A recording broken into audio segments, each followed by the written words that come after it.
Gizella haqqında çox vacib məlumat vermək istəyirəm. Baxın, bu ağaclar Gizella 6 üzərində olan SPK çeşididir və 3 il bundan qabaq əkilib və bu illəri 4-cü yarpaqdır. Baxın, bu ağaclar keçən illəri oradan-buradan biraz meyvə göstərib, yəni meyvəyə oturmayıb, amma bu illəri inşallah meyvəyə oturacaqdır.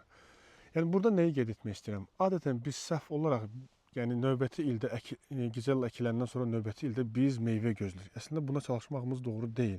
Əksinə, bax bu cür yan budaqları almaq lazımdır ki, baxın necə ki bu cərgədə kifayət qədər yan budağı alınıb. Baxın, ümumiyyətlə, baxın, SPK çeşididir. İlk fikir verməli olduğumuz məqamlar, yəni ağacın boyu, baxın, son məftildə keçib, hətta oradan da kəsilib və yan budaqlara fikir verin. Yəni maşallah olsun. Bir şey qeyd edelim ki, bu ağaclarda həddindən artıq yan budaqları alınıb. Çox yerdən çərtib ki, bəlkə hansısa budaq çıxmaya yoxlamaq üçün və əksinə çox budaqlar çıxıb və bəzi budaqlar sonradan götürüləcək. Təbii ki, belə çoxdur, yəni bu cür saxlamaq doğru deyil. Amma əsas odur ki, lazım olandan da çox budaq alınıb. Yəni budağın alınması, yəni ağacın formaya salınması çox vacibdir. Bugün ağac əkib gələn ildə yəni məhsul gözləmək doğru deyildir. Əksinə bu ağaclar 3 ildir məhsul vermir, lakin inşallah bu ildən yağışlar, yəni hava imkan versə, baxın hamısı meyvə gözlür və çiçəkdir.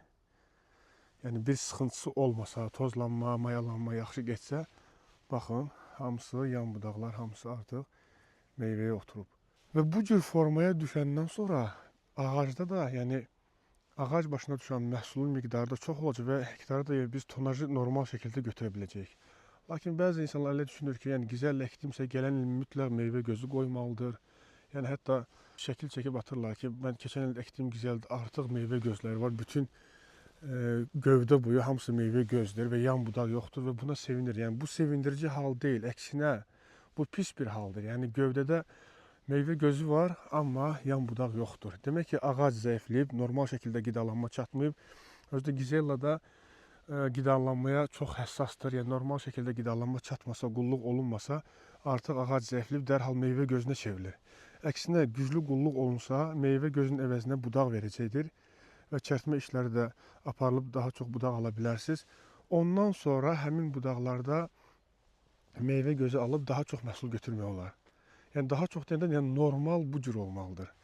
Əgər yan budaqlar götürməyib, sadəcə olaraq biz gövdə üzərində meyvə gözü götürsək, birincisi bütün gözlərin o ağacda qalma ehtimalı gövdədə çox azdır. Yəni əl dəyib sınan olacaq, işçi qüvvə işləyəndə əlindən sınıb düşürən olacaq və yaxud malinyoz və digər xəstəliklərdən dolayı quruyub düşənlər olacaq və s. Lap hətta hamısı ağac üzərində qalsa belə, həcm olaraq bir gövdə üzərində, yəni yalnız gözün olması, yəni budaqların az olması çox kiçik bir tonaj verəcək.